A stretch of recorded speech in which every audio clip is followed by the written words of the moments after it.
Now in the presets we created earlier, there was no animation, there was no motion, there was no keyframing. But when you save a custom preset, whether it's a single effect or a stack of effects, if you have keyframes on them, you can save those keyframes, so you can save the action. In this case, I actually am creating a picture-in-picture, but I want the image to start full screen and fall back into the upper right-hand corner. Let's take a look at the effect. So this is an effect that I may want to use throughout this show or perhaps in another show, so I want to save it with the keyframes. So just like we did before, we're going to load the clip so we can see it in the effects control panel and select the specific effects with their keyframes that we want to save. Before I do that, I want to show you another, I don't know if it's a trick or a technique, but it's something that will make your life easier. Now, when I made the previous presets, I didn't select precisely where I wanted to put my new effect.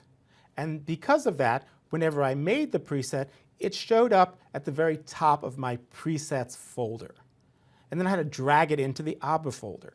Well, if I select the ABBA folder first, before I create the preset, it's going to put it in that location.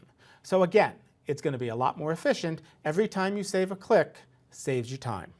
With the ABBA effects folder selected, I'm now going to go up to my effects control. I'm going to go ahead and select the effects that I want to save in my preset.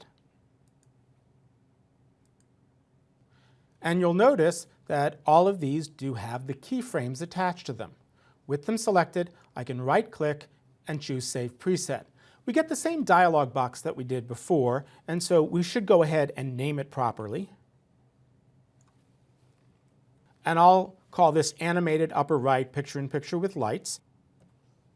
But I want you to take a look at the three options below where we just typed. One says Scale, one says Anchor to Endpoint, and the other says Anchor to Outpoint. And what this will allow you to do is create a preset that works in a very specific way. We've seen earlier what happens when you have scale chosen, which means if I have this effect and I place it on, say, a 20-minute clip, it's going to take almost 20 minutes to go from full screen to the background. But that's not really what I would want in this case. If I select Anchor to Endpoint, it will maintain the timing from the original clip. So if it's a 4-second fallback from full screen to picture-in-picture, it will always be 4 seconds when I apply it to a clip. But it's also going to be placed at the very beginning of that clip, which means it will fall back very quickly. Now, I think in this case, I may want it full screen, and then I wanted to use it as a transitional point. So instead of anchoring it to the in, I'm going to anchor it to the end of my clip or the out point of the clip that I drop it on. So in this case, I'm going to click on Anchor to Out Point. Now, when I say OK, it's going to go ahead and create my custom preset. Because I selected the ABBA Effects folder, you'll notice that it puts it in the right spot immediately. So I have my animated one, Animated Upper Right with the lights. And I'm going to simply grab it, drag it, and drop it on this second set of clips in my timeline. And because it's anchored to the end, it stops exactly where I want it to stop. Now, I've been clicking and dragging these effects from my effects panel directly onto the clip. And if you double click, instead of putting it on the clip, it actually reopens the dialog box that we saw earlier.